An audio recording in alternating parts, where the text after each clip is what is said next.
여러분 죄의 소원이 있습니까? 죄의 소원을 이제는 딱 뿌리째 뽑으셨으면 좋겠습니다. 자, 요즘 세간에 물의를 일으킨 사건이 하나 있는데 그 사망 사건이시죠. 서세원 씨의 어떤 그 소식에 여러분 어떤 생각이 들었는지요? 서세원 씨 그분이 사망하셨습니다. 병원서 링거를 맞다가 심장이 정지되어서 사망하였습니다. 참 인생이 67세시더라고요. 그래서 인생이 이렇게 허무한데 그렇게 죄를 짓고 때로는 가짜 목사 소리를 듣고 그렇게 사셨을까 그 안타까움이 있었습니다. 그에게도 멋진 인생을 살 수 있도록 하나님께서 엄청난 은혜를 그에게도 부어 주셨습니다. 그런데 그가 온전하게 평생을 충만하게 사실 수도 있음에도 불구하고 가족을 좀 이렇게 고통을 주고 그러면서도 이렇게 사셨던 것을 볼 수 있습니다. 그가 그렇게 잘못된 길을 사셨다면 그것은 무엇이었냐면 죄의 소원을 그러니까 뿌리치는 그런 일을 하지 못했던 것 같아요. 오히려 죄의 소원을 들었기 때문에 그것을 받아들였기 때문에 그렇게 살지 않았을까라는 생각이 들었습니다. 여러분은 죄의 소원이 있습니까? 그것을 뿌리치십니까? 아니면은 그것을 잡으십니까? 아멘. 뿌리쳐야 될 줄 믿습니다.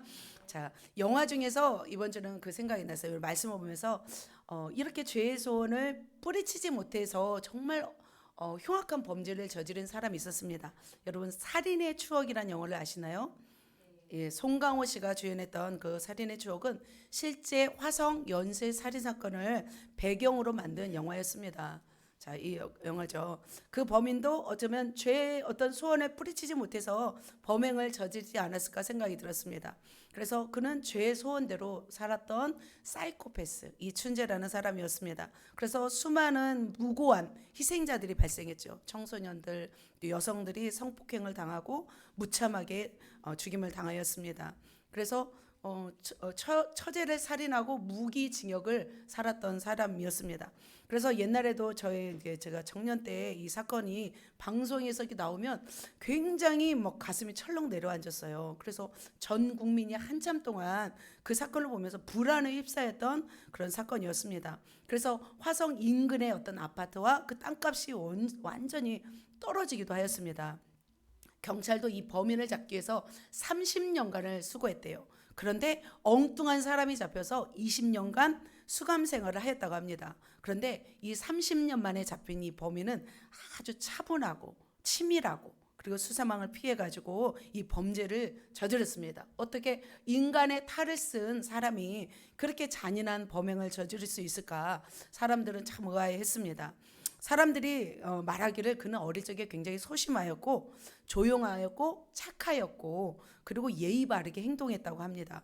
그런데 그 사람이 성장하면서 이 죄의 소원을 거스르지 못하고 계속하여 살다 보니까 이제는 죄를 지어도 감각이 잃을 사람이 된 거죠. 그리고 양심의 가책을 느끼지 못한 채 그런 일들을 저질렀다고 합니다. 그래서 송강호 씨가 범인 아니에요. 그 범행을 자백할 때 아주 담대하게 담담하게 이렇게 말했다고 합니다. 그래서 경찰들도 주위 사람들도 굉장히 막 당혹했다고 하는 이야기가 들었습니다. 자, 이 땅에는 아담과 하와가 피하고 있습니다. 이 땅에는 만 일어나지 말아야 할 일이 있다면 바로 이 일인 것 같습니다. 사람을 미워하고 증오하고 죽이는 일은 이 땅에 일어나서는 안 되는 일입니다. 그런데 오늘 최초의 살인 사건이 일어납니다. 바로 아담과 하와의 그 자녀로부터 이 살인 사건이 일어납니다. 그 이후로 이 인류, 이 지구촌에는 끔찍한 살인 사건이 매일매일 일어나고 있어요. 오늘도 일어나지 않았을까요? 오늘도 일어났어요. 밤에 자고 일어나면 세계 곳곳에 어딘가에는 이 살인 사건이 일어난다는 거죠. 그렇다면 왜 이런 사건이 일어나요? 바로 아담과 하와가 범죄하면서 그 범죄로 인해서 그 죄의 바이러스가 이제 퍼지기 시작한 거죠. 그래서 하나님의 형상으로 지음받은 하나님의 사람이 죄를 지으니까 이제는 악랄한 이 죄의 열매 살인에까지 이른 것을 볼 수 있습니다. 그래서 성경은 두 길을 말합니다. 하나님의 어떻게 해요? 하나님의 은혜의 손길로 인해서 사람이 지으심을 받았음에도 사람은 어떤 길로 가겠냐면 두 길 중 한 길로 갑니다. 한 길은 죄의 길입니다. 한 길은 의의 길입니다. 한 길은 신본주의의 길, 한 길은 인본주의의 길입니다. 한 길은 다윗의 길, 여로보암의 길. 또 한 길은 오늘 가인의 길이 나오고 오늘 또 아벨의 길, 셋의 길이 나옵니다. 자, 하나님을 따르면 어떤 길이 될까요? 선한 길입니다. 의의 길입니다. 하나님을 저버리면 어떻게 될까요? 악의 길입니다. 죄의 길입니다. 그 길은 여기서 끝나는 것이 아니에요. 어떤 길로 결정이 돼요? 영원한 천국 길과 지옥 길로 나뉜다는 거죠. 그렇다면 여러분은 어떤 길을 선택하시겠습니까? 의의 길, 선한 길, 천국 길을 선택할 줄 믿습니다. 그 의의 길은 여호와를 경외하는 길인 줄 믿습니다. 자, 오늘 본문에서는 최초의 살인 사건을 일으킨 이 가인, 자신의 죄의 소원에 의해서, 선택에 의해서 살인을 저질렀습니다. 그리고 그가 어떤 길을 가고 있는지 또 말씀드리도록 하겠습니다. 또 한 사람이 등장합니다. 하나님을 선택한 아벨의 길. 그는 어떤 길을 걸어갔고 또 그가 어떻게 했길래 또 하나님께서 그를 축복하셨는지 보도록 하겠습니다. 자, 그래서 정말 이 말씀을 들으면서 정말 우리가 어떤 길을 선택해야 되는지 오늘도 결단하시고 도전되는 시간 되시기를 예수님의 이름으로 축복합니다. 자, 그러면 계속하여 보도록 하겠습니다. 자, 첫 번째 누구예요? A. 인본주의 악의 대명사 가인의 길입니다. 가인은 악의 대명사예요. 최초의 살인사건 인본주의의 길이었습니다. 자, 그렇다면 그는 어떤 길을 갔는지 보도록 하겠습니다. 첫 번째, 그는 제사를 드렸습니다. 누구에게 제사를 드렸어요? 하나님께 제사를 드렸습니다. 자, 에덴 동산에서 쫓겨났습니다. 그래서 아담과 하와는 에덴 동산의 동편에 정착을 했습니다. 세월이 지나면서 아담과 하와는 뭘까요? 임신을 하게 되었습니다. 그래서 하와는 굉장히 출산의 고통을 느끼면서 아기를 낳았습니다. 그래서 너무나 힘들게, 정말 힘들게 출산을 고통을 겪으면서 아기를 낳았는데 첫 아들이 누구였어요? 가인이었습니다. 그래서 이 하와는 너무나 기뻤습니다. 가인이 태어나서. 왜냐하면 어떤 말씀을 했어요? 여인의 후손을 통해서 원수의 머리를 부순다고 하였기 때문이죠. 자, 하와는 두고두고 싫어했던 동물이 누구였을까요? 뱀이었어요. 이제 치가 떨리게 싫었을 거예요. 왜냐하면 뱀으로 인해서 자신의 범죄로 인해서 어떤 일이 발생했어요. 자, 쫓겨났죠. 해산의 고통이 커졌죠. 그리고 아담과 하와가 뭐 정말 자기야 나 잡아봐라 이렇게 막 행복했을까요? 아니면 좀 싸우기도 했을까요? 싸우기도 했겠죠. 이제는 막 싫어지고 이렇게 했어요. 그래서 하와는 한이 맺혔어요. 이 정말 자기를 괴롭혔던 악의 영들 그리고 뱀에 대해서 너무나 이제는 분노가 있었을 것입니다. 그래서 이 아이가 태어나서 자기의 원수를 갚아줄 거라고 생각했어요. 그래서 그는 어떤 말을 했냐면 이런 말을 했어요. 후반에 보면은 가인을 낳고 이르되 같이 읽겠습니다. 내가 여호와로 말미암아 득남하였다 하니라. 그는 정말 기대했어요. 기대주였어요. 가인은 부모의 기대와 축복 속에서 기대주로 태어났던 거예요. 여호와로 말미암아 득남하였다. 바로 그가 가인이었습니다. 그는 하나님의 구원 역사를 위해서 선택된 아이라고 생각을 했습니다. 그래서 애지중지 키웠습니다. 아담과 하와는 가인을 애지중지 키웠습니다. 그리고 가인은 어떤 일을 했냐면 가인은 밑에 무슨 자였더라? 농사하는 자였습니다. 자, 그래서 그 가인은 굉장히 부모를 닮아서 부모를 도와줬고 부모가 농사하는 일을 그대로 답습해서 농사를 했습니다. 그런데 그 자녀에게 무엇을 가르쳤냐면 제사하는 것을 가르쳤습니다. 이제 가인이 태어난 후로 계속해서 자녀들은 태어났을 거예요. 그죠? 그때는 생식력이나 번식력이 강했죠. 그리고 건강했기 때문에 아마 2년에 한 명씩은 태어나지 않았을까. 피임약이 있는 것도 아니잖아요. 그러면 그냥 2년에 한 번씩 계속 태어났으면 가인 이후에도 계속 자녀들은 있었을 거예요. 그래서 가인은 특별히 다른 자녀들은 어떨지 모르지만 가인은 부모가 제사하는 모습을 보면서 제사하고 싶은 마음이 들었어요. 그래서 가인도 제사를 드렸습니다. 자, 3절만 한번 읽겠습니다. 시작. 세월이 지난 후에 가인은 땅의 수산으로 제물을 삼아 여호와께 드렸습니다. 자, 그렇게 가인은 땅의 수산물을 가지고 제물을 어떻게 해요? 하나님께 제사를 드렸습니다. 이렇게 곡식을 모아서 하나님께 그 제단을 만들었을 거예요. 제물을 드렸습니다. 그런데 하나님은 어떻게 해요? 이 가인의 제물을 받지 않았습니다. 왜 하나님은 이렇게 부모의 기대주 가운데 이렇게 성장해서 부모의 그대로 일을 했던 가인의 제물을 받지 않았을까요? 바로 하나님은 가인의 무엇을 받았냐면 가인의 제물만을 원하지 않았어요. 가인의 중심을 받지 않으셨다는 거죠. 자, 그렇다면 가인은 곡식을 드렸고 아벨은 뭘 드렸어요? 양을 드렸습니다. 자, 양을 제물로 드리지 않아서 하나님이 받지 않으셨을까요? 정말 피 흘림이 없어서 받지 않았을까요? 가인의 제물에는 문제는 없었어요. 곡식을 드릴 수가 있었어요. 그런데 뭐가 문제였냐면 가인의 중심의 문제였어요. 자, 하나님은 여러분이 지금 이곳에 앉아서 예배를 드립니다. 그렇다면 여러분의 중심을 다 보실까요? 안 보실까요? 중심을 다 보신다는 거죠. 자, 4장 5절을 한번 보겠습니다. 자, 가인은 어떤 마음이 있었는지 같이 한번 읽겠습니다. 시작. 가인과 그의 제물은 받지 아니하신지라. 가인이 몹시 분하여 안색이 변하니.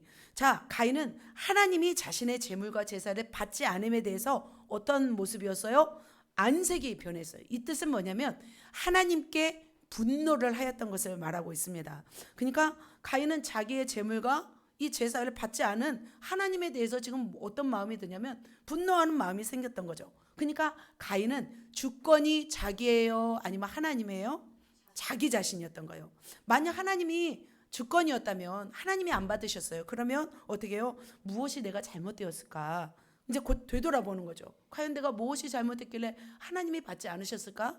되돌아보면서 다시 하나님께 마음을 두고 하나님이 원하시는 게 무엇일까를 생각하면서 드렸을 것입니다. 그런데 가인은 어떻게 했냐면 내 예배를 왜 안 받느냐고 화가 난 것이죠.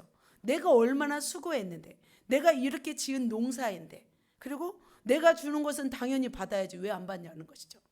지금 가인은 하나님께 대해서 화를 내고 있는 모습이었습니다. 그러니까 가인은 하나님보다는 어떤 생각이 많았어요? 자기의 생각, 인본주의 생각, 이런 생각들이 많았기 때문에 가인은 이렇게 제사를 드리면서도 하나님이 잘못되자 안색이 변하였습니다. 어쩌면 가인은 원망했을지도 몰라요. 저주를 내리신 부모에게 저주를 내린 이 하나님을 원망했을지도 모릅니다. 그래서 왜냐하면 밭을 갈아도 막 힘들게 잡초를 뽑아야 되고 돌을 해야 되고 막 수고해야 되는 부모의 모습을 보면서 가인은 어떻게 해요? 하나님보다는 부모를 더 생각했을지도 모릅니다. 그래서 그는 하나님을 경외하는 마음이 없었습니다. 저주를 내린 하나님을 원망했을지도 모릅니다. 그런데 하나님은 바로 가인에 대해서 어떤 마음을 보셨냐면 그 중심을 보고 계셨다는 거죠. 더군다나 같이 아까 제사를 드립니다. 그런데 아벨의 제사는 받습니다. 근데 자기 제사는 받지 않음에 대해서 화가 났습니다. 이 화가 난 가인에게 누가 찾아오시냐면 바로 하나님이 찾아오십니다. 자, 죄를 지으면 피해야 돼요? 바로 하나님께 고백해야 돼요? 바로 하나님은 찾아가세요. 바로 6절에 보면 네가 분하여하면 어찌 됨이냐, 안색이 변하면 어찌 됨이냐, 그러면서 네가 선을 행하면 어찌 낯을 들지 못하겠느냐, 선을 행하지 아니하면 죄가 문 앞에 엎드려지느니라. 마지막 절 같이 읽습니다. 죄가 너를 원하나 너는 죄를 다스릴지니라. 이 말 뜻은 뭐냐면 가인아, 네가 올바로 행하였더라면 왜 내가 너의 제사를 받지 않았겠느냐. 이제라도 마음을 고쳐 먹어라. 그리고 올바르게 행하여라. 그렇지 않으면 어떤 일이 일어난다고 해요? 죄가 문 앞에 엎드려져 너를 순식간에 덮을 것이다. 죄를 다스려라. 그렇지 않으면 죄가 너를 지배하게 될 거야 라고 하나님은 이제 말씀하였습니다. 그래서 가인에게 사실은 어떻게 보면 하나님이 벌을 내리실 수도 있고 그냥 내버려 둘 수도 있는데 하나님은 찾아오셔서 가인에게 뭘 하는 거예요? 충고를 하고 있습니다. 자, 그렇다면 이 가인은 충고를 받아들였을까요? 거부했을까요? 가인은 거부했어요. 바로 죄의 소원이 적신호였고 빨간 신호등이었는데, 그리고 하나님이 이렇게 하면 안 된다고 말씀하였음에도 불구하고 그는 거부하였습니다. 한 귀로 듣고 한 귀로 흘려보내요. 마음이 이미 뭐해졌어요? 삐뚤어져 있어요. 오히려 분노를 사귀지 못하고 착한 동생에게 분풀이를 하려고 이제는 기회를 노리고 있었어요. 그래서 가인이 말합니다. 하루는 이렇게 말합니다. 자, 다정하게 말합니다. 자, 같이 읽습니다. 시작. 가인이 그의 아우 아벨에게 말하고, 여기 있을 때, 자, 가인이 그의 아우 아벨에게 말하고, 이 뜻은 뭐냐면 원어로 보면은 이렇게 말하는 거죠. 아우야, 우리 들로 놀러 가자 라는 뜻이래요.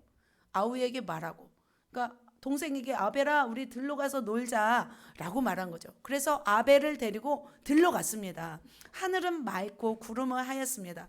그리고 너무나 신선한 바람, 청명한 바람이 불었습니다. 그런데 어떻게 들에는 아무도 없었습니다. 아벨은 이 들로 나가서 어땠을까요? 하나님을 찬양했을 거 아니에요. 너무나 기뻐했을 거 아니에요.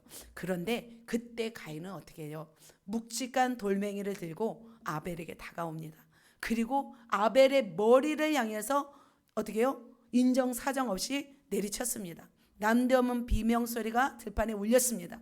아벨의 머리에서는 뭐가 솟구쳐 올라요? 피가 솟구쳐 왔습니다. 그리고 그 피는 땅을 적셨습니다. 이 일은 순식간에 일어난 일이었습니다. 자신의 동생이 죽고 말았습니다. 자, 그렇다면 가인은 우범이었어요? 계획된 범죄였어요? 계획된 범죄였다는 거죠. 그래서 이 가인은 이 계획된 범죄를 저지르고 땅에 묻고 뭐 성경에 나오지 않지만 어떻게 해요? 냇가로 가서 손을 씻고 집으로 돌아갑니다. 바로 이것이 최초의 인류에게 일어난 살인 사건이었습니다.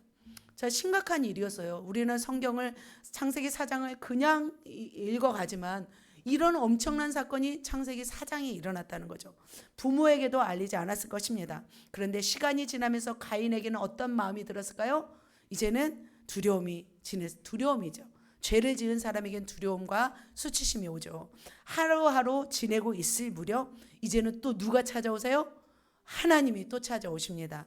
자, 하나님이 죄를 지은 인간에게 또 찾아오십니다. 그러면서 물어보십니다.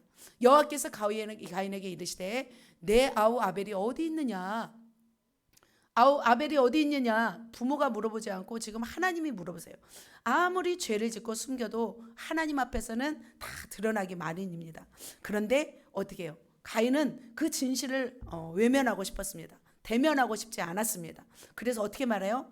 내가 알지 못합니다. 내가 아우를 지키는 자입니까? 라고 말하는 거죠.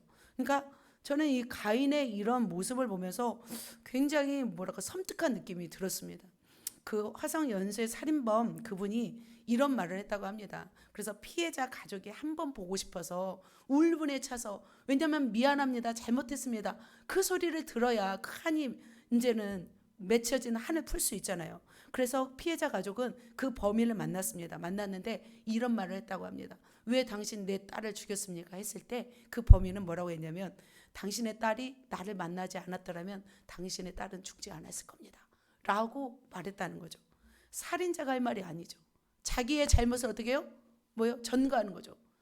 자기 딸에게, 그 피해자의 가족에게 전가하는 거죠. 바로 이렇게 지금 가인은 어떤 행동을 하는 거예요? 자신의 잘못을 그냥 하나님이 모르겠어요? 알매도 불구하고 내가 내 아우를 지키는 자입니까? 라고 말하는 거죠. 그러자 하나님은 이렇게 말씀하시죠. 내가 무엇을 하였느냐? 내 아우의 핏소리가 땅에서부터 내게 호소하느니라.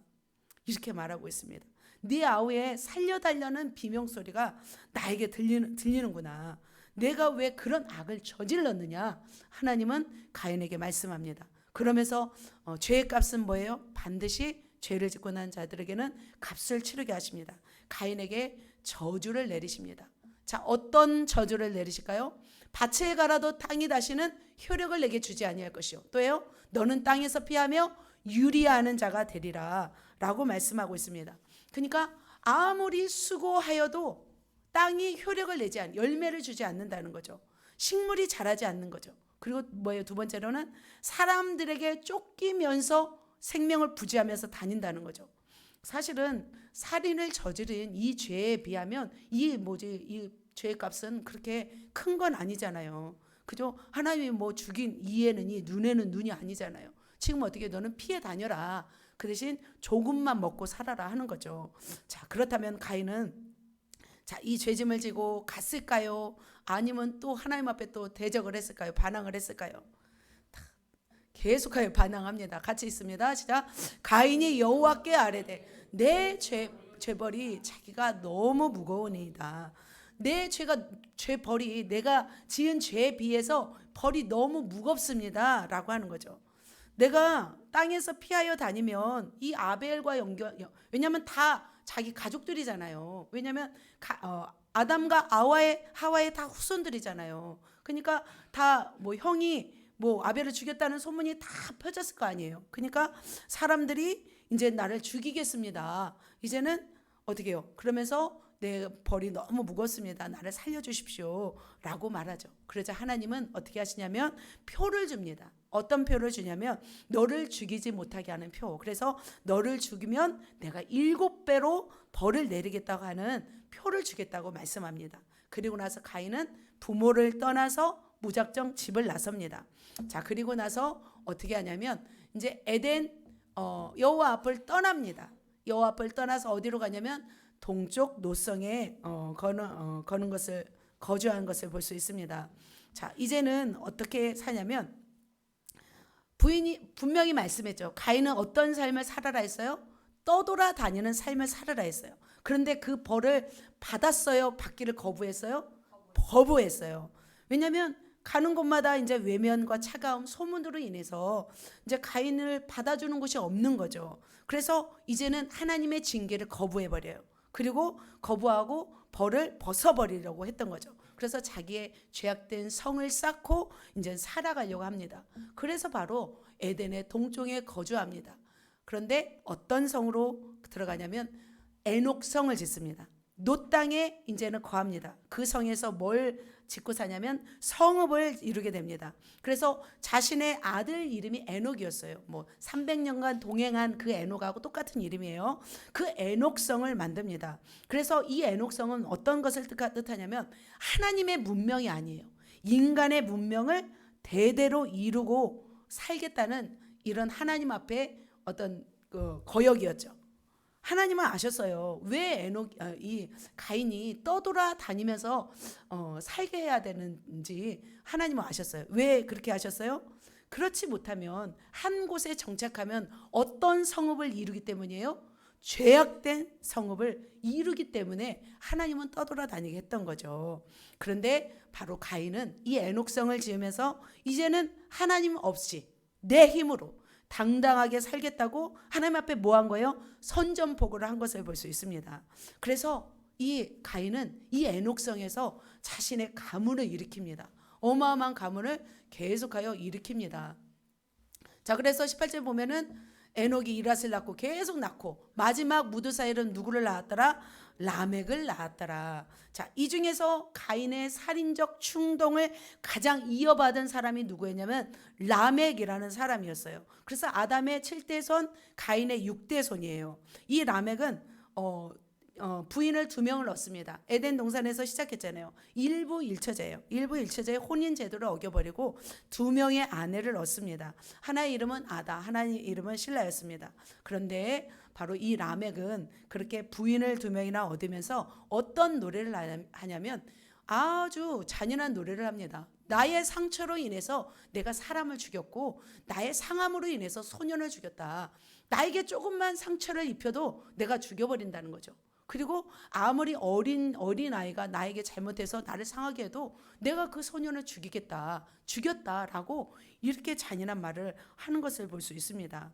자, 이런 사람들의 씨앗은 말라야 되는데 어떻게 해요? 이런 사람들은 어떻게 해요? 더 번창하게 가는 것을 볼 수 있습니다.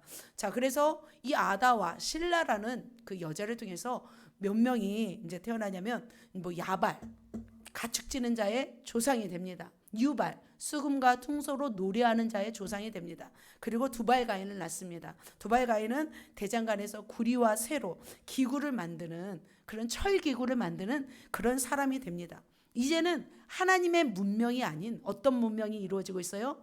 인간 문명이 이루어지고 있어요. 하나님을 떠난 죄의 길을 가는 사람들이 군집을 이루면서 이제 살게 되는 것을 볼 수 있습니다. 그래서 아담의 후손은 계속해서 번창합니다. 즐겁게 노래하고 정말 뭐 자기의 어떤 육을 즐겁게 해서 살아갑니다. 하나님의 영광이 아닌 어떤 인간의 길, 반대의 길을 걸어가는 것을 볼 수 있습니다. 인본주의의 삶을 걸어가고 있는 것을 볼 수 있습니다. 가인의 길은 이처럼 하나님을 경외하지 않는 길이었습니다. 죄를 다스리지 못한 길이었습니다. 바로 자신이 원하는 대로, 자신의 마음에 뭘 원하는 대로, 죄가 원하는 대로 분노하면 분노가 올라오면 분노를 해버리는 사람이었죠. 그리고 스스로 하나님을 등져버리죠. 하나님이 죄값을 주어도 그것을 싫어해버리는 그런 인간의 길이었습니다. 사랑하는 성도 여러분, 여러분 중에 가인의 길을 걷고 있는지는 아는지요? 우리는 가인의 길이 아니라 가인을 길을 대적해야 될 줄 믿습니다. 그렇다면 여러분, 이 가인의 길을 말씀드렸는데 이 가인의 길을 통해서 여러분은 어떤 것을 깨닫고 계십니까? 저는 두 가지를 깨달았습니다. 첫 번째는 뭐냐면 하나님을 경외해야 되는구나. 가인은 하나님을 경외하지 않았습니다. 두 번째는 뭘까요? 죄의 소원을 다스리라. 하나님을 경외하지 못해도 무엇 할 수 있어요? 죄의 소원은 다스릴 수 있었습니다. 자, 본문에서 이제 정리하면은 죄로 인한 열매가 탄생했습니다. 최초의 살인 사건이었습니다. 가인이 저주를 받아 밭가라도 효력이 되지 않았고 떠돌아다니는 운명을 맞이하였습니다. 그럼에도 불구하고 가인은 징계를 저버리고 어떻게 자기들만의 인간 사회를 만들었고 죄악의 도시를 만들었습니다.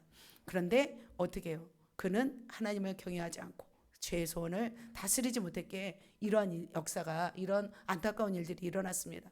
자, 하나님이 제사를 드린 후에도 안색이 변화해서 찾아왔어요. 그러면 어떻게 죄가 너를 원하나 너는 죄를 뭐하라고 했어요? 다스릴지니라 말씀하였습니다. 죄의 소원이 올라왔을 때 그것을 역주행해버리고 달려야 했습니다. 그런데 어떻게 했어요? 동생을 죽여버립니다. 그리고 하나님이 내린 벌을 어떻게 해요? 거부하고 떠난 것을 볼 수 있습니다. 자, 사랑하는 성도 여러분, 여러분에게도 뭐가 녹화하고 있을까요? 죄의 소원이 녹화하고 있습니다.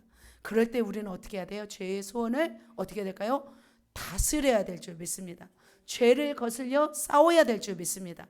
그렇다면 여러분의 삶이 어떻게 될까요? 평탄하여질 것이고 하나님의 길을 걷게 되어서 여러분의 인생은 결국 어떤 길? 형통한 자의 삶을 살아가게 될 줄 믿습니다. 사랑하는 성도 여러분, 그래서 반드시 죄의 소원을 꺾어버리시기를 예수님의 이름으로 축복합니다. 아멘. 자, 그렇다면 반대의 길을 걸은 사람이 있어요. 누구였어요? 자, 같이 읽습니다. 시작. 신본주의의 선의 대명사 아벨 길. 자, 아벨은 신본주의를 걸었습니다. 자, 아벨도 제사를 했습니다. 자, 아벨의 제사는 어떤 제사였는지. 자, 아벨은 어떤 사람이었어요? 가인의 아우 아벨을 낳았는데 아벨은 무슨 자였고? 양치는 자였습니다. 아벨은 양을 키웠습니다. 자, 그래서 동물들은 그 당시 많은 동물들이 뿔뿔이 야생에서 자라지 않고 아벨은 어떻게 했어요? 양들을 모았습니다. 그래서 양떼를 키우면서 살았습니다. 자, 풀밭에서 뛰어노는 양떼를 보면서 아벨은 어땠냐면 감사했어요. 토실토실 찌는 양떼들을 보면서 하나님께 감사했어요. 죽을 수밖에 없었는데 우리를 인도해 주셔서 너무 감사합니다. 제가 양을 주셔서 감사합니다. 이렇게 하나님 앞에 죄송한 마음, 그러면서 감사한 마음으로 그는 살았을 것입니다. 그래서 그는 제사한 날이 되었습니다. 자기가 키운 양 중에서 가장 토실토실하고 가장 예쁜 양을 잡아서 하나님께 번제로 드립니다. 자, 이렇게 양을 키워서 하나님께 어떻게 해요? 번제로 드리는 것을 볼 수 있습니다. 그런데 하나님은 이미 뭘 보셨어요? 아벨의 중심을 보셨습니다. 그래서 아벨의 제물을 어떻게 해요? 불에 타서 올라가요. 하나님이 받으신 거예요. 그런데 가인의 제사는 받지 않았습니다. 아벨은 좋은 마음이었어요. 형도 언젠가는 받았으면 좋겠다는 좋은 마음이 있었을 겁니다. 그런데 이렇게 하나님을 찬양하고 하나님을 예배하고 정말 하나님께 선하게 살고 있는 아벨에게 끔찍한 일이 생겼습니다. 어떤 일이 생겼어요? 죽음의 위기가 다가왔습니다. 어느 날 형이 함께 들러 놀러 가자라고 말했습니다. 자, 동생으로서 그 아벨은 형의 말을 들어요, 안 들어요? 아무런 의심하지 않고 들었습니다. 그런데 들에 나가서 정말 형아 같이 놀자 하고 이렇게 놀고 있는데 형의 얼굴이 갑자기 일그러집니다. 손에는 뭘 들고 있어요? 돌을 들고 분노에 가득 찬 눈을 흘겨 뜨면서 자기에게 다가옵니다. 분명히 아벨은 자기가 잘못한 것이 아무런 없었습니다. 그런데 형은 사악한 말로 말합니다. 너 죽어. 내가 죽어버릴 거야. 하면서 어떻게 해요? 돌로 자기 머리를 치기 시작합니다. 돌에 한 번 맞는다고 죽어요? 안 죽어요. 정말 죽을 때까지 때리는 거죠. 계속하여 때립니다. 아벨을 때립니다. 그러자 아벨은 소리칩니다. 형 살려줘. 형 잘못했어. 형 그러지 마. 하면서 애걸복걸하면서 살려달라고 했을 것입니다. 그러죠. 그런데 가인은 일그러진 얼굴, 분노하는 눈빛으로 자신을 보면서 계속하여 때렸고 결국 아벨은 죽게 되었습니다. 자, 이런 일들이 이 땅에는 이루어져요? 안 이루어지고 있어요? 일어나지 않고 있어요? 일어나고 있어요. 악한 자가 죽어야 되는데, 물론 악한 자도 죽죠. 하지만 착한 사람들이 더 많이 죽어요. 착한 사람들을 죽인 악인을 어쩌다 잡혀가지고 또 뭐죠? 감옥에 가잖아요. 자, 이렇게 착한 사람 아벨은 허무하게 피를 흘리고 죽임을 당했습니다. 자, 선한 사람들이 이렇게 죽고 있어요. 그렇다면 이 땅에 악한 사람들만 가득하게 되면 어떻게 이 땅이 다 깨질 텐데, 하나님이 그것을 그냥 가만 보고 계셨을까요? 또 다른 하나님의 일들을 시작하셨을까요? 그죠? 하나님은 또 다른 일을 시작해요. 자, 이제 인류가 난장판이 되기 일보 직전이잖아요. 가인은 에녹성을 지으면서 자기들만의 죄악된 도시를 만들고 있어요. 그런데 하나님은 가만히 있지 않았어요. 하나님은 또다시 아벨을 대신한 후손을 주십니다. 자, 말씀 읽습니다. 말씀 같이 읽겠습니다. 시작. 아담이 다시 자기 아내와 동침하매 그가 아들을 낳아 그의 이름을 셋이라 하였으니 이는 하나님이 내게 가인이 죽은 아벨 대신에 다른 씨를 주셨다 함이요. 자, 아벨 대신에 이름 무엇이에요? 셋. 하나, 둘, 셋. 네. 기억하기 좋습니다. 자, 아담과 하와는 끔찍한 살인 사건, 정말 자기의 큰아들은 살인했고 집을 나갔고 둘째 아들은 죽었어요. 가슴에 못이 박힌 삶을 살았습니다.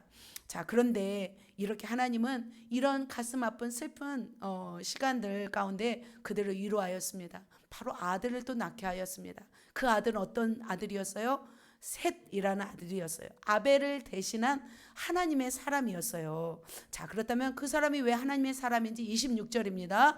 셋도 아들을 낳고 그의 이름을 에노스라 하였으며 그때 사람들이 빌어서 여호와의 이름을 불렀더라. 자, 그 전까지는 여호와의 이름을 불렀어요? 안 불렀어요? 안 불렀다는 거죠. 그러니까 아담 하와도 하나님을 경외하는 사람이었지만 이렇게 경외하는 사람이 이제 드디어 태어난 거죠. 그래서 이렇게 하나님의 이름, 여호와의 이름을 부르는 그런 셋이라는 또 다른 씨를 주신 것을 볼 수 있습니다. 자, 아벨의 길을 그렇다면 정리하도록 하겠습니다. 참, 아벨의 길, 이 셋의 길은 어떤 길이었어요? 바로 이 길은 구원의 길인 줄 믿습니다. 의의 길인 줄 믿고 선한 길인 줄 믿습니다. 자, 아벨 대신에 주신 셋으로 인해서 어떤 일이 일어나요? 아브라함이 와요. 이 셋 계열로. 그리고 다윗이 와요. 다윗을 통해서 누가 오세요? 예수님이 오는 길을 여신 거죠. 이 셋의 길을 통해서. 그렇다면 이 아벨의 길, 이 셋의 길을 우리가 보면서 우리는 무엇을 깨달아야 될까요? 아벨은 제가 짧게 설명했습니다. 자, 아벨의 길을 통해서 깨닫기. 자, 뭐가 돼야 돼요? 참된 예배자. 자, 아벨은 마음 중심에 어떻게 했어요? 하나님을 경외했어요. 그리고 아벨은 어떤 제물을 드렸어요? 희생 제물을 드렸어요. 자, 그렇다면 제가 오늘은 예배에 대해서, 오늘도 제가 그래서 예배에 대해서 제가 집중하게 했잖아요. 왜 예배가 소중한지 정말 이 시간부터는 집중하시기를 예수님의 이름으로 축복합니다. 자, 참된 예배자. 어떤 자가 참된 예배자일까? 자, 한번 예배란 무엇인가 한번 읽겠습니다. 시작. 하나님께 존경의 마음을 담아 경배하는 것이다. 여러분 정말 하나님을 존경하는 마음으로 경배하십니까? 자, 밑에 예배는 무엇인지 같이 읽겠습니다. 시작. 인간이 하나님을 최고의 가치 있는 분으로 인정하고 사랑과 존경으로 최고의 가치를 드리는 거룩한 행위이다. 이것이 바로 뭐예요? 예배인 것이죠. 그래서 예배는 예배자의 태도가 중요해요. 여러분은 하나님이 받으시는 예배자의 태도이십니까? 예배자이십니까? 그런 예배자가 되시기를 축복합니다. 자, 예배는 이런 거예요. 정말 하나님을 최고의 가치 있는 분으로 여겨서 나의 사랑과 존경하는 마음으로 예수 그리스도 안에서 최고의 가치를 드리는 거룩한 행위예요. 하나님이 찬양을 좋아하시니까 우리가 찬양하는 거죠. 하나님이 게임을 좋아하면 우리가 게임을 하겠죠. 그죠? 하나님은 찬양을 좋아하세요. 그러니까 우리가 찬양하는 거죠. 하나님을 칭찬하는 걸 좋아해요. 그러니까 우리가 기도하면서 또 예배하는 거죠. 하나님은 또 기도하는 걸 좋아하세요. 하나님께. 그러니까 우리가 기도하는 거죠. 무슨 말인지 아시겠죠? 그러니까 우리가 또 우리 삶 가운데 하나님이 기뻐하는 것, 그것을 원하신다면 우리가 그걸 하는 것이 하나님께 예배인 줄 믿습니다. 우리가 선하게 사는 것이 하나님이 기뻐한다. 그러면 우리는 선하게 사는 거죠. 말씀대로 사는 것이 하나님이 기뻐한다. 그러면 우리가 말씀대로 사는 것입니다. 바로 예배는 하나님을 최고의 가치 있는 분으로 인정하고 그 우리의 최선의 가치를 드리는 것이 예배입니다. 그렇다면 예배자의 자세는 중심에 누가 있어야 돼요? 하나님인 거죠. 가인은 하나님이었어요? 자신이었어요? 자신이었습니다. 그래서 예수가 절대적으로 여러분의 중심이 된 자라야 여러분의 예배를 받으신다는 거죠. 그래서 예배 가운데 중심에 예수님이 계시면서 찬양, 감사, 말씀, 나눔, 기도 반드시 이 중심에 누가 계셔야 되나? 하나님이 계셔야 될 줄 믿습니다. 자, 그렇다면 우리의 믿음의 선진들 구약, 신약, 초대교회 가운데 그들은 어떤 자세로 예배를 드렸는지 보도록 하겠습니다. 자, 첫 번째 우리가 아벨을 통해서 배울 것은 하나님을 경외하며 예배하라는 거죠. 먼저 구약의 예배를 보도록 하겠습니다. 구약의 예배는 이스라엘은 출애굽합니다. 그래서 시내상에서 모세를 통해서 계명을 받습니다. 그러면서 율법을 받아서 시내산에서부터 예배를 드리기 시작합니다. 성막에서 제물을 드리면서 피 흘리면서 예배를 드립니다. 이스라엘 백성만이 예배를 드렸습니다. 자, 그렇게 예배를 드렸습니다. 그래서 성막을 지을 설계도 그 내용이 굉장히 엄격하면서도 세밀했습니다. 그런데 그 명한대로 지키게 하였습니다. 그런데 명한대로 지키지 않을 경우는 어떻게 했어요? 생명이 위험한 상태였습니다. 그래서 하나님의 명한대로 가나안 땅에 들어가서도 정말 예배를 지켰습니다. 그런데 하나님은 말씀하셨습니다. 하나님 뜻대로 예배하는 자에게는 어떻게 하겠다? 하나님께서 축복하시겠다. 그리심산에서 축복하시겠다. 그리고 그 뜻대로 하지 않으면 네발산에서 저주를 하겠다. 이렇게 말씀하고 있습니다. 그래서 그들은 구름 기둥과 불 기둥을 통해서 정말 가나안 땅으로 들어가서 철저하게 예배, 율법을 지키면서 하나님을 경외하는 마음으로 예배하였습니다. 자, 신약의 예배는 어떤 예배예요?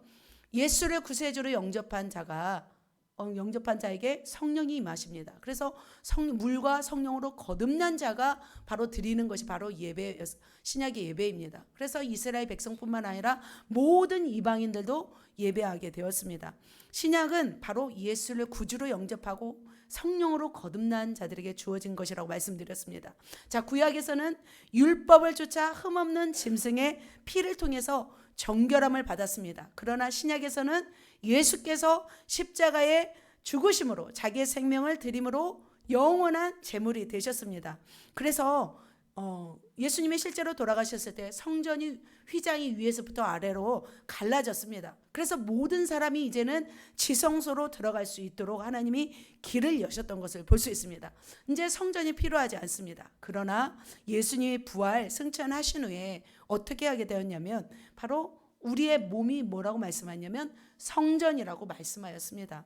그래서 여러분 한 사람 한 사람이 이젠 교회이고 성전이 되었습니다. 그래서 우리가 모이면 이것이 바로 교회라고 말씀하십니다. 오순절 마가의 다락방에서 120문도가 성령의 충만함을 받고 능력을 받고 또 다른 예배가 시작되었습니다.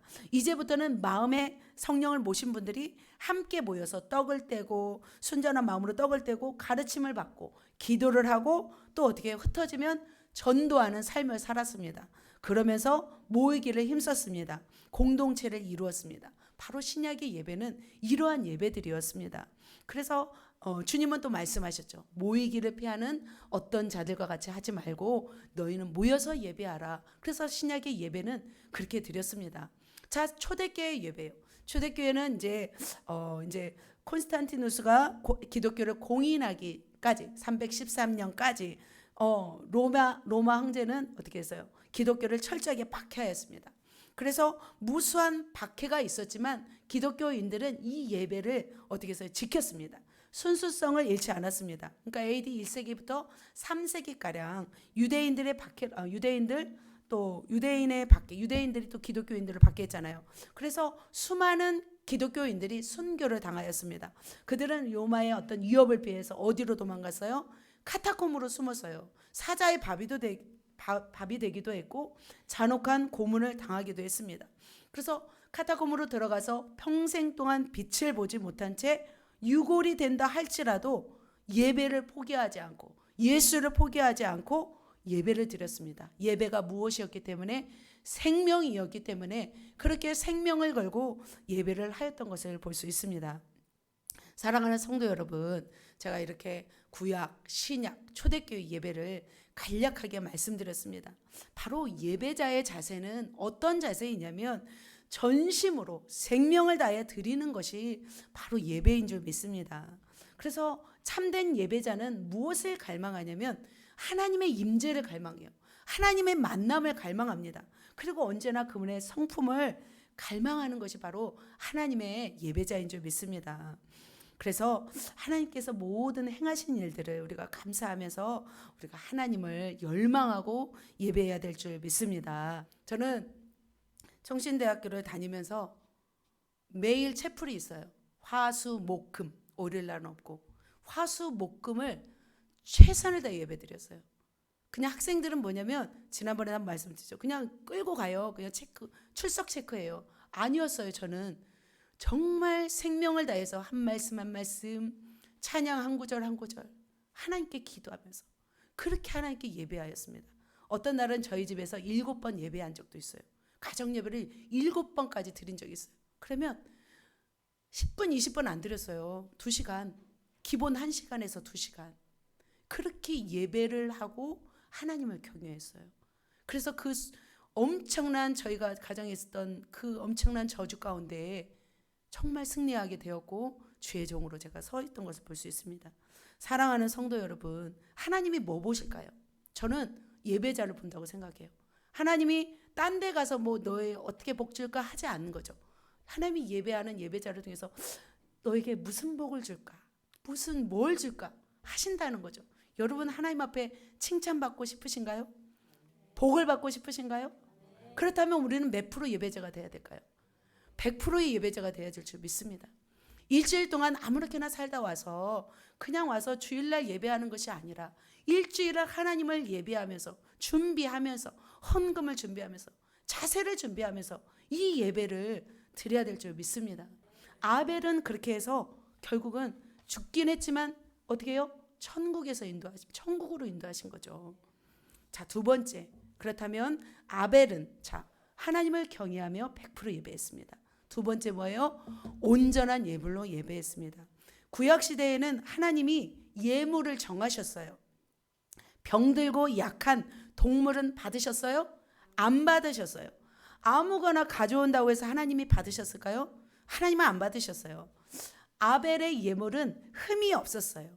그냥 자신이 정말 애지중지 키운 양을 가지고 와서 손수 각을 뜨고 손질해서 하나님께 예물을 드렸어요. 그래서 하나님께 예물은 어떤 예물이냐면 희생 제물인 거죠. 온전한 제물인 거죠. 하나님은 이 온전한 제물을 드린 자들에게 어떻게 할까요? 하나님은 반드시 축복하실 줄 믿습니다. 복을 주실 줄 믿습니다. 자, 하나님께 온전한 예물 1,000번제를 드렸던 누구예요? 솔로몬. 하나님은 전무후무한 지혜의 최강자에 복을 주셨습니다. 구하지 않은 부귀와 영화까지 주셨습니다. 다윗도 마찬가지죠. 하나님께 온전한 예물을 드렸던 사람이죠. 성전을 지을 수 있는 모든 제물을 준비하셨어요. 그래서 성전에 문짝과 쓸 못과 꺽쇠를 만들 많은 양의 철을 준비했습니다. 놋을 준비했습니다. 무게를 달 수 없을 만큼의 놋을 준비했습니다. 백향목을 준비했습니다. 그러니까 재질이 좋고 향이 좋으며 내구성이 탁월했던 나무죠. 궁궐이나 어떤 성전을 짓기 위해서 어떤 백향목을 준비했습니다. 그리고 성전 건축을 위해서 많은 양의 금, 은을 바쳤습니다. 금이 10만 달란트예요. 은이 100만 달란트를 바쳤습니다. 그리고 무게를 달 수 없는 힘이 많은 것을 준비하였습니다. 자, 우리는 이 정도 드릴 분은 없죠. 다윗만큼 드릴 수 있는 분 있을까요? 그만큼은 드릴 분은 없는 것 같아요. 그렇지만 다윗처럼 부유한 사람은 부유하게 소를 바치고 금을 바치면 돼요. 하지만 가난한 예수님은 뭐 바쳤어요? 비둘기 바쳤잖아요. 비둘기. 예물은 반드시 뭐냐면 희생 제물이어야 된다는 거죠. 그래서 우리의 죗값을 대신해서 하나님 예수님께 대한 진정한 감사의 예물이 돼야 되는 거죠. 그래서 주님이 받으실 만한 예물을 드려야 될 줄 믿습니다. 예배는 반드시 빈손으로 나오면 안 됩니다. 매월 첫째 주는 우리가 이제 치유 집회를 합니다. 그런데 빈손으로 나오지 않아야 될까 하는 생각이 들었어요. 왜냐하면 목사님은 헌금 설교 거의 안 하신 분이었어요. 그런데 목사님 말씀하셨어요. 감사 헌금 이건 드려야 된다. 이건 하나님 앞에 감사다라고 말씀하셨어요. 그래서 하나님은 반드시 뭘 원하냐면 희생 제물을 원하세요. 그래서 쉽게 얻은 도박, 막 복권 당첨해서 드릴 수도 있겠지만 이런 거 별로 안 좋아하신다는 거죠. 게임 막 해가지고 돈 번 거 별로 안 좋아하세요. 하트 쳐서 번 것도 안 좋아하세요. 그리고 또 여자가 몸으로 어떤 그런 번 돈도 하나님이 안 기뻐하신다는 거죠. 어떤 마음으로 드려야 돼요? 반드시 희생하는 온전한 제물로 드려야 될 줄 믿습니다. 사랑하는 성도 여러분, 이제 헌금이 여기 있네요. 여러분 어떤 마음으로 드리셨는지요? 대충 드리셨는지요? 아니면 정말 한 마음, 소중한 마음을 들여서 하나님께 올려드렸는지요? 여러분의 일거주일투족을 누가 보고 계세요? 하나님이 보고 계세요. 천사들이 와서 막 기록하잖아요. 천사들이 기록해서 나중에 하나님이 누구에게 복을 줄까? 하나님은 보고 계신다는 거죠. 우리가 복 받기 위해서 예배하는 것은 아니지만 하나님이 기뻐하시는 거라면 우리는 해야 될 줄 믿습니다. 자, 이렇게 물질의 거부는 반드시 심은 대로 거두는 법칙에 의해서 생겨납니다. 말씀을 정리합니다. 그래서 가인을 통해서 우리가 깨달아야 할 것 한 가지씩만 깨달읍시다. 뭘까요? 죄의 소원을 다스리면 됩니다. 아벨을 통해서는요, 뭐 되라? 참 예배자가 되라. 그래서 경외하고 정말 온전한 예물을 드림으로 하나님께 영광 올려드리시는 저와 여러분 되시기를 예수님의 이름으로 축복합니다. 아멘. 우리 옆 사람에게 선포합시다. 예배자가 됩시다. 참 예배자가 됩시다. 죄의 소원을 다스립시다.